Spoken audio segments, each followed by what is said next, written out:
Hello and welcome to In Focus. I'm Peter Laffin, editor of the Washington Examiner's In Focus section. Joining us today is Examiner columnist Tiana Lowe Doescher and Rachel Lowe, an associate editor at Law and Liberty. Welcome to you both. Thank Thank you you. for having us. So I asked you both to join today because you've both written pieces for our section of late on the same topic, but with slightly different takes. And both are in response to the widely discussed Helen Andrews essay in Compact. Rachel, you seem to take issue with Helen Andrews' take on the Great Feminization that argues that female dominance in our institutions has led to dysfunction. Perhaps you could tell us a bit about that. I think that actually this might be an interesting conversation because I'm not sure that Tiana and I disagree all that much about what is happening or should be happening. I think we disagree quite a lot about what Andrew's position is on this subject. I think that's really going to be the major source of our disagreement. So to me, it seems clear that Andrews is very opposed to gender parity in the workplace. I think she definitely thinks that groups of women, large groups of women in our institutions, especially institutions oriented towards truth or justice, are just a problem. It doesn't matter how they got there or what processes we use to select them. If you get large numbers of women in our institutions, they will wreck them. And I think that part of what she's doing here is pitching a certain kind of narrative that has great popularity with groups of people that kind of feel like they're on their back foot, feel wronged, have this sort of sense that they ought to have a higher or more dominant place in society and can't make sense of why they don't. And I think she's telling them a kind of just so story here that suggests to them they haven't really lost in some meritocratic fair competition. They're probably right to think that in a natural and well-ordered world, they would have greater status. They would be succeeding more than they are. But men in our society were sort of tricked or cajoled by women into allowing them a greater prominence in their institutions than women should really have.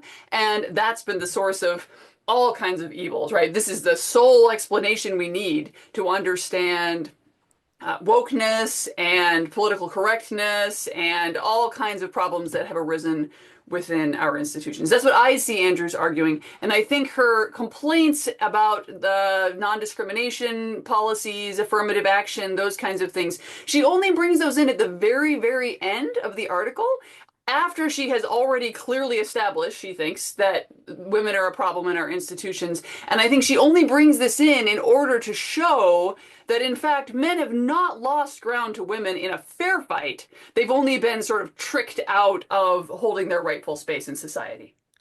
Tiana, what do you make of that?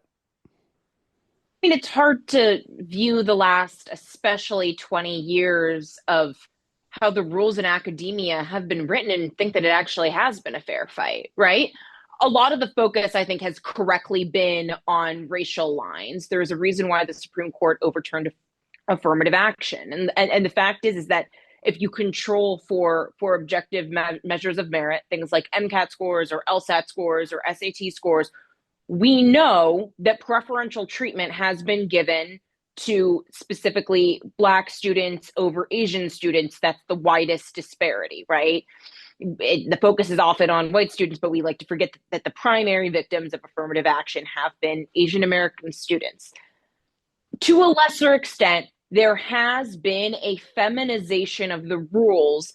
And this is where I agree with Helen, and I think for a very different reason, right? Helen Andrews and I I think there's not a huge sliver in the Venn diagram of where we agree with each other when it comes to policy issues. I would consider myself a feminist. I think, especially from an economic perspective, it is good for women to participate in the workplace because if you're taking out half the population as an input, that is bad for an economy, right? You're putting an artificial ceiling on your economic output.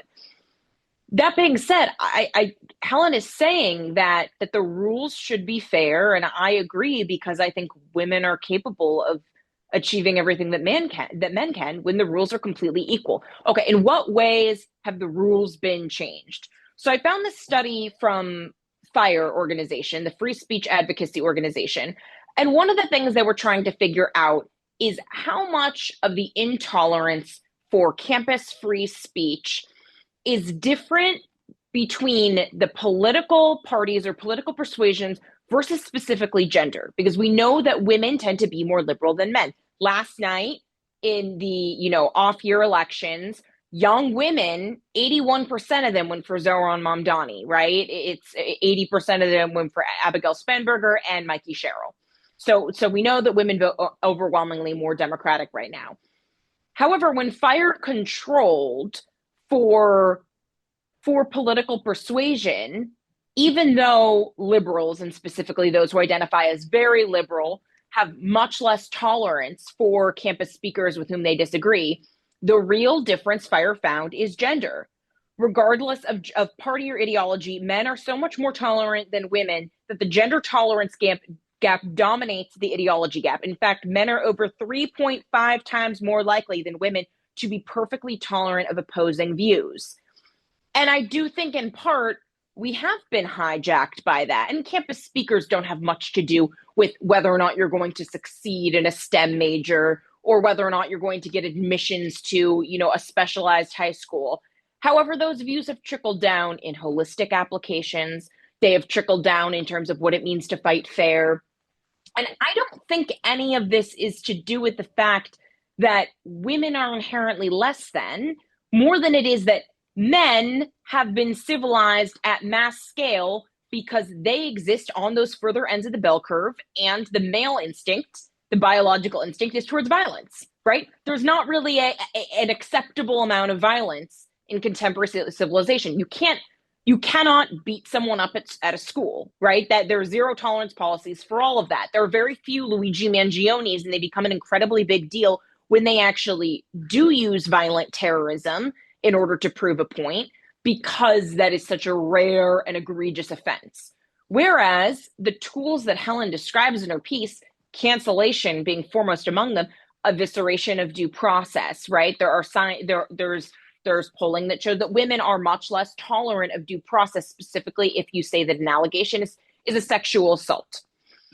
Those I think are the rules that Helen is saying we have to make more fair. So ultimately, I feel the same way about Helen's piece, that I think that a lot of, racial minorities feel about affirmative action, which is that it's kind of a bigotry of low expectations. Right. So what exactly is she calling for? That seems to be what I'm missing in all of this. What exactly are the changes that she would like to see happen in the workplace or in college admissions? Perhaps that could help us understand exactly what's at stake here. No, okay. Well, I was just going to point out, for one thing, the piece is like 3,000 words, right? So I'd be judging this a lot harder if it were a book. I'd be pointing out, okay, where's this? But so there are two facets to what Helen adds. So one part of it is just the rules in general being more meritocratic, right? Saying we don't want to have diversity initiatives. We don't want to have. I glean from her writing. Again, she doesn't explicate it too much because it is a short piece. I gather, end the holistic admissions farce. And then she goes into discrimination law, some of which I think Rachel and I would agree with, and some of which I think we wouldn't, right? Like, I think getting rid of disparate impact in discrimination law is obviously an unambiguously good thing. Whereas, like, I think some gender protections, specifically as it pertains to, pregnancy, are probably good, because that is something that we cannot control for. That is one way in which obviously women are unique from men. But outside of that, it's a pretty biologically finite period of time that I don't think would make a huge difference, in terms of women's employment if you got rid of disparate impact protections versus pregnancy protections. I would say that Andrews is primarily calling for an end to non-discrimination law, disparate impact, and so forth. But the reason she focuses on that is because her goal is not really advocacy for any particular policy end. Her primary goal is to pitch this particular kind of narrative that she thinks is going to appeal to a particular sort of audience. So I would say, if someone actually believed the things that Andrews is saying about women, our nature, what we are hardwired by biology to think and do, who would want one in their editorial room or their law firm? No reasonable employer would want to hire a woman if they believed the things that Andrew says about our natural tendencies and what's going to happen if any significant number of us make it in the workplace. So I think what she really wants, or at least is advocating for, is not really primarily cashed out on the level of policy. It's cashed out on the level of how we understand what men and women are and how she thinks they will naturally relate to one another in a world where we stop fooling ourselves about what men and women are. Go ahead, Tiana. So I can't speak to Helen's greater motivations, right? But I do know that Helen is not, even though she is definitely in the more protectionist, national conservative camp, she is, she is definitely in the right wing of social conservative policy, right?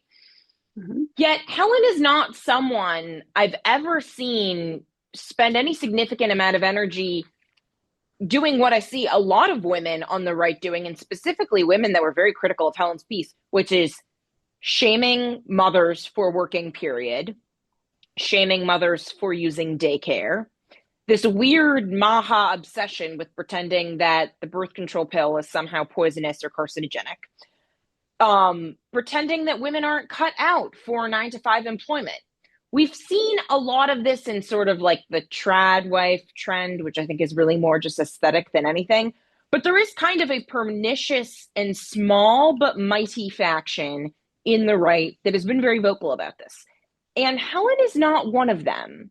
Helen has talked a lot about the fertility rate, but I think that's something we all care about. Being honest with women in terms of, the biological clock is real, and we know libs would like you to freeze your eggs when you're 20 and create 25 embryos. I think conservatives would maybe think, okay, well, things are a little bit more in your control. Maybe start closer to 30 than to 40. But I guess I don't see the vast sociological project as being to remove women from the workplace. And historically speaking, there wouldn't be much grounding for that either, right?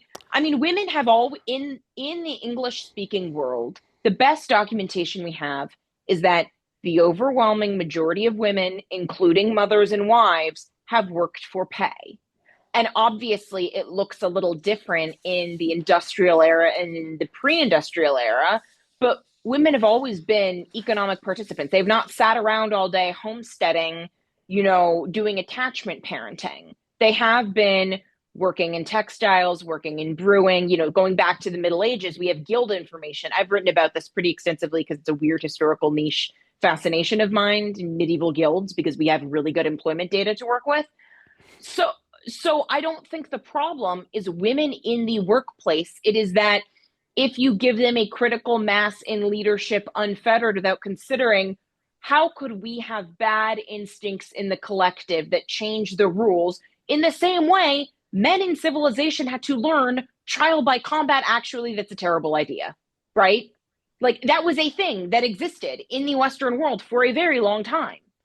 And again, there's just far less allowance correctly for violence in the civilized world, whereas bullying and cancellation clearly has been weaponized into an official means of censoriousness.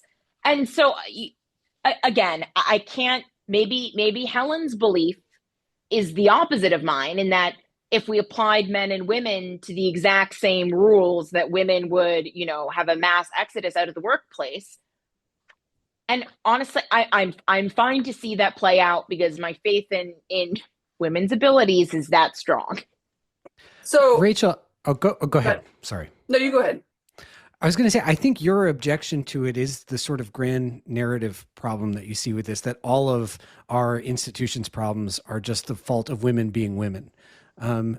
Is that a fair way to characterize where you're coming from?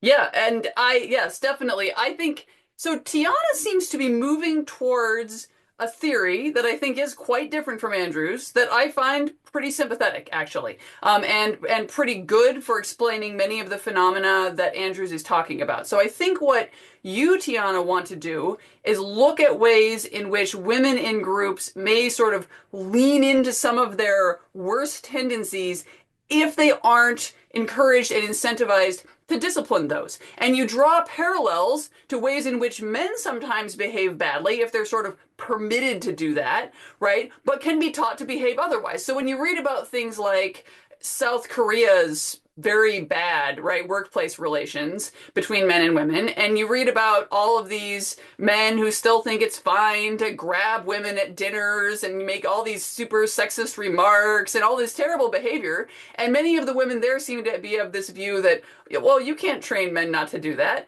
And I think women like us, Tiana, who have worked among American conservatives, we're regularly, I imagine this is true of you too, we are regularly one of the only women around the conference table or the only women at the dinner or something. Nobody behaves like that. Nobody Correct. does. Everybody knows you can't behave that way, right? So it's just not true that men can't learn not to behave like sexist pigs. And I think it's also not true that women can't learn that it's inappropriate to gang up on people, manipulate them, all of the kinds of behaviors that Andrews is describing might be behaviors that women are prone to if you sort of allow them and encourage them, but you can train them to behave differently, and you need to, right? So that theory, I think, is very sympathetic, and I think I'm very interested in exploring that theory. I just don't think that's what Andrews is doing at all. I think what Andrews is doing is leaning into a phenomenon that we are seeing in some other areas of the right, and especially the national and conservative right, which really has a lot less to do with trying to fix the problems with society right now. And I should say, I don't know her personally. You seem to know her. I'm just reading her and trying to piece together her theory based on what I read. But to me, this has a lot in common with other basically victim narratives that we see that seem to be geared primarily towards reassuring aggrieved groups that they are in fact naturally dominant, that their natural dominance has been stolen from them in illegitimate ways, and that we don't even need repressive laws to restore them, because the thing is they would naturally win anyway, right? They would win anyway if we just understood their natural superiority, and that, I think, is what the narrative is primarily aiming to do. And I'm not sure go ahead, to yes and that's why I think it's so important to not let this weird cultural obsession and nostalgia with the 1950s reign too supreme, especially in the conservative right. Because the 1950s were such a historical anomaly where you had peak, like automation, you had the return of men from World War II. It was the single lowest point of female labor force participation in probably 1,000 years. And I do see conservatives, especially social conservatives, really try and glorify it. And it's just not accurate. It's just not. It's just like women have always worked, and the majority of women have always worked for pay in some capacity, and it has not been at the detriment to men. And I think that is important. It's important to point out there is a massive difference between a large number of women working and a large number of women working and then changing the rules of engagement. And those are two different things. And, we can differ about how much we think Helen addresses that. But to your point, yes, I think it is important to not let that victim narrative take over. Yeah, I think we agree on that. Yes. Tiana, do you see any of these dangerous social undercurrents in this essay? I think, again, I don't know if I see it in the essay. I agree broadly that we are being bombarded with victimhood grievance politics from all sides, and seemingly it feels like all corners, right? You see it in tariff policy, where the argument is that, the World Trade Organization and foreigners stole our jobs, so we need to tax American businesses in order to give money back to the workers. We see it with Zohran Mamdani, who has explicitly ran on a victimhood grievance campaign. Marxist jihadism is probably the closest way to put it. We see it with the whole disaffected young men phenomenon. where there are real things that are causing men to underperform in society that are not women girl bossing too hard. 1 in every 4 Gen Z boys has grown up without a father in the home. That is obviously catastrophic. Men need men, women need women, and women need men, and men need women. And specifically, children need their parents. I do think they're probably at the margins issues with schooling where, apparently PE and physical education and recess times have been dramatically cut over the last 20 years, and you spend much more time as a student behind a desk or worse, behind a screen, which I think boys probably biologically are less well equipped to deal with. And I wouldn't say that's wokeness, right? I don't think it's intentional in terms of favoring women so much as it is teachers' unions being lazy. So again, it's difficult for me to say because I feel like the essay has just been a giant Rorschach test where people have sort of seen what they want to see.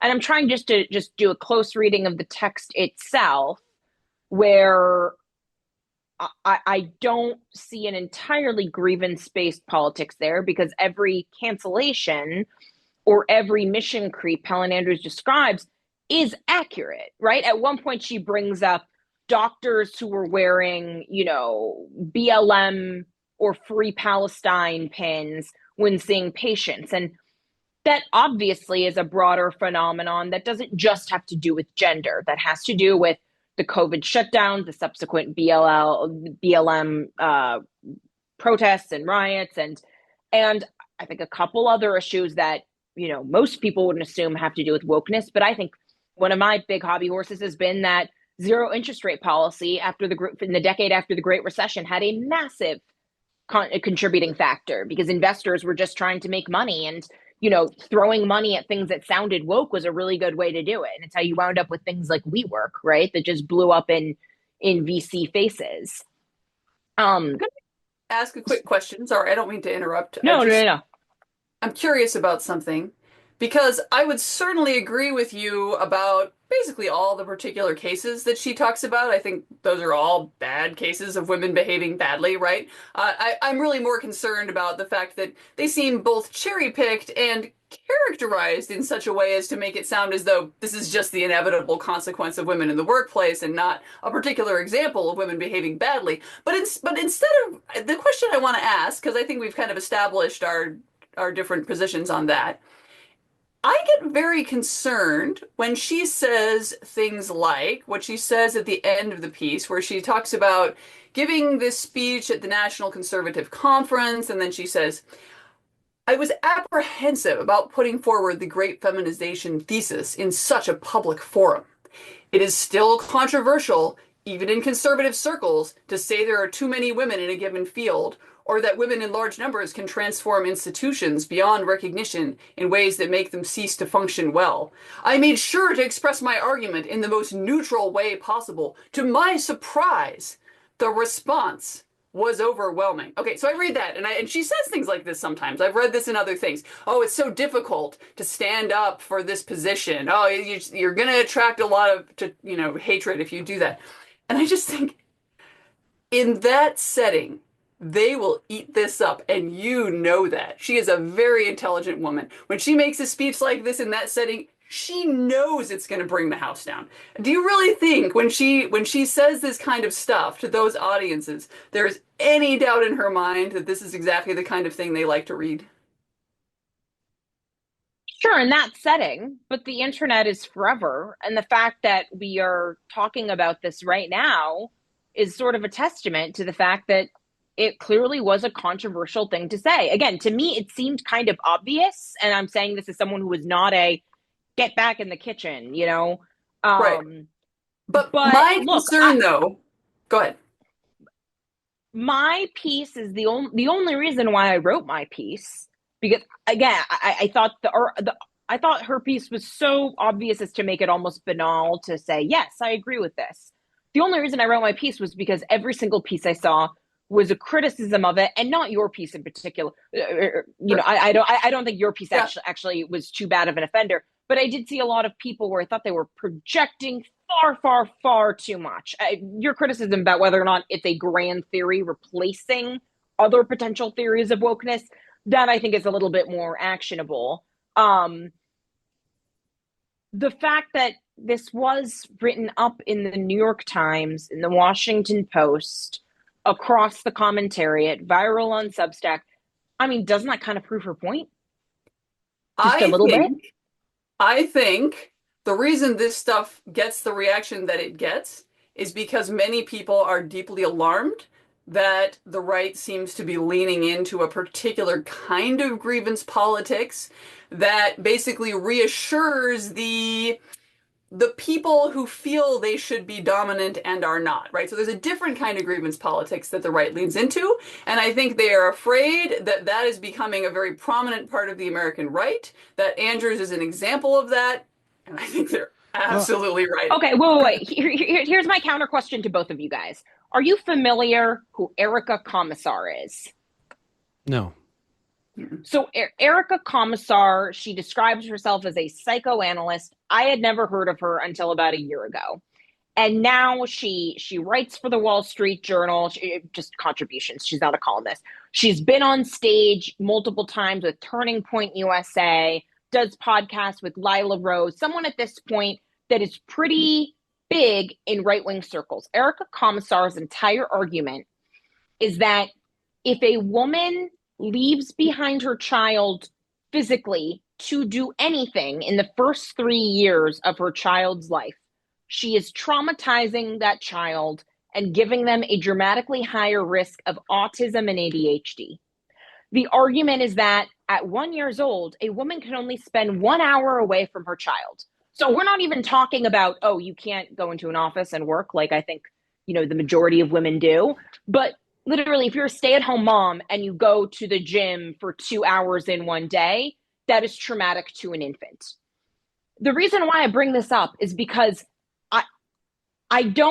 it's weird to me that Helen, who is not saying anything about the real ways in which policy or conservative preferences impact women on a day-to-day, she's talking about systems of employment and academia, that occupies all this airtime. And yet a woman who's on stage with Turning Point USA and interviewed by the most prominent pro-life activists in America saying that stay-at-home moms who go to lunch for 1 hour away from their newborn are traumatizing their newborns, let alone the rest of us working women who clearly are responsible for all the other kids with ADHD, right?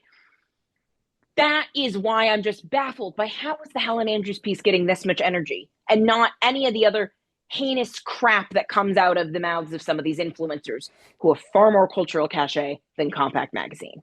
Rachel, if I could push back on one point that you're making, and maybe you could clarify this for me. I didn't read Helen's piece as like a clash between the sexes.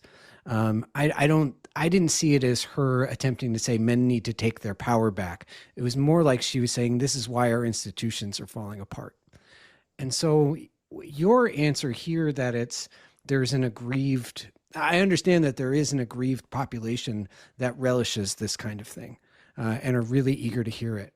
But to me, I think I didn't agree with everything in it, but I think she's sincerely attempting to solve the problem of wokeness. How did this thing happen? Because it's in so many ways been so detrimental to our culture. What would be your reaction to that? I think what's really important to me is to look at the implications of the ways in which Andrew characterizes womanhood and femininity. What is a woman and what does it mean to be feminine? So I think there's a certain kind of effectiveness to the sort of narrative that she's offering that you're not going to get from the kind of thing that Tiana is describing. That finds a certain kind of listener, right? But there's another kind of more intelligent listener that is far more fascinated by what I call the Nietzschean knockoff, right? One that's certainly more complex. But I think when you look at what Helen is saying about women, it's so degrading. it's such an insulting view of women, right? That she doesn't actually have to come back and present herself as offering a Mars and Venus sort of thing. Obviously, her view is going to be more persuasive to a lot of people if she claims that she's not doing that. But here's a point that I would make in thinking about these generally, these sorts of accounts generally.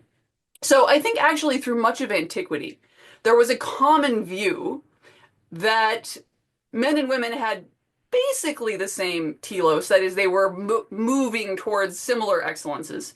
But men were just a little better at it than women, right? Like men were a little bit more naturally excellent than women, but women still were sort of trying to achieve the same excellences. And they just weren't quite as good at it. But occasionally, you got a really manly one who managed to actually kind of excel. I think that was actually a really common view through antiquity. Now, today's sort of whatever, traditionalists, reactionaries, social conservatives don't want to go there for a lot of reasons, but I think one of the reasons is because women have been so successful in competing with men that it's just not a plausible view anymore, and they want to persuade women not to compete with men, right? They want to move towards a world in which women don't spend their time competing with men. So if you want to do that, you need some kind of complementarianism, right? So you have to combine an account of excellences with some kind of account of no, men and women actually are just very different from one another, far more different from one another than most people believed they were in antiquity. And so I think what Helen is doing is providing sort of a framework for a very robust complementarianism, wherein it's just not even fitting